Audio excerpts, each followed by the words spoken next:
نبی پاک صاحب الاولیاء صلی اللہ علیہ وسلم کا فرمان علی شان ہے،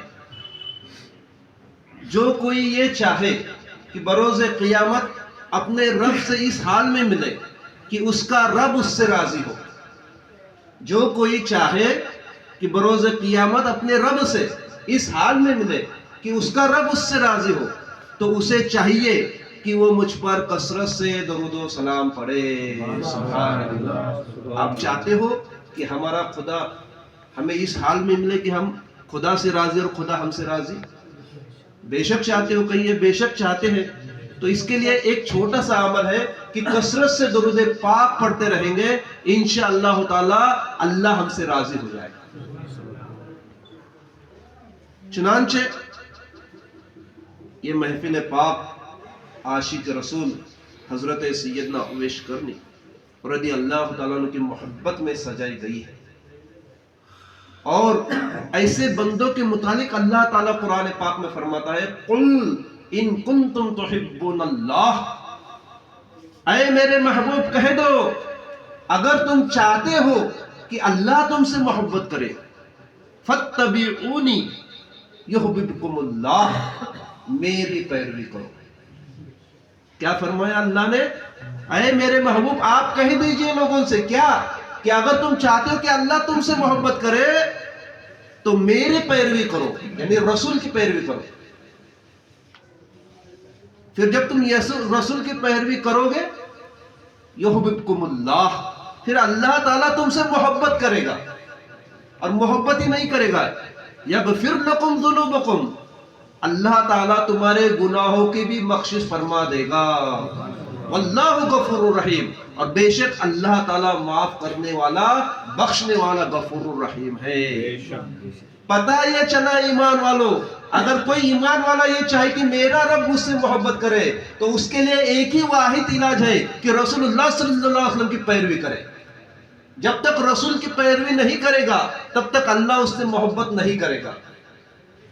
اچھا، رسول کی پیروی صرف سنتوں پر عمل کرنے سے ہوتی ہے؟ رسول کی پیروی صرف محبت کا دعویٰ کرنے سے ہوتی ہے؟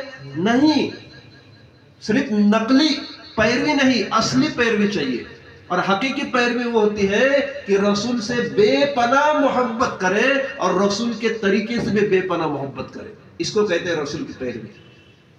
جب انسان نے ایسا کیا تو اللہ کہتا ہے پھر میں اس سے محبت تو کروں گا ہی، اور اس کے ساتھ ساتھ میں اس کے گناہوں کو بھی معاف کر دوں گا۔ سبحان اللہ۔ صحابہ اکرام رضوان اللہ تعالی عنہم اجمعین نے ایسی زندگی گزاری، اس لیے اللہ نے ان سے محبت کی، ان کے گناہوں کی مغفرت فرما دی، اور صحابہ اکرام کو جنت کی بشارت خود اللہ تعالیٰ کے حکم سے رسول کائنات صلی اللہ علیہ وسلم نے سنا دی۔ وہی ایک عاشق رسول حضرت اویس کرنی رضی اللہ تعالیٰ، جو ملک یمن کے کرن شہر میں رہنے والے، رسول کا کلمہ پڑھا لیکن رسول کو کبھی دیکھا نہیں۔ وجہ کیا؟ کہ ماں کی خدمت۔ حضرت اویس کرنی کی ماں جو تھی نا، آنکھوں سے اندھی تھی، پیر سے معذور تھی، اور ماں کی خدمت 24 گھنٹہ اویس کرنی رضی اللہ تعالیٰ عنہ 24 گھنٹے میں زیادہ تر وقت ماں کی صحبت اور ماں کی خدمت میں گزار دیتے۔ اور کیا کرتے تھے؟ لوگوں کے اونٹ چرایا کرتے، لوگوں کے اونٹ چرایا کرتے، اور اس سے جو اجرت ملتی، جو کمائی ہوتی، جو پیسہ ملتا، اپنے لیے نہیں اپنی ماں کے لیے خرچ کرتے۔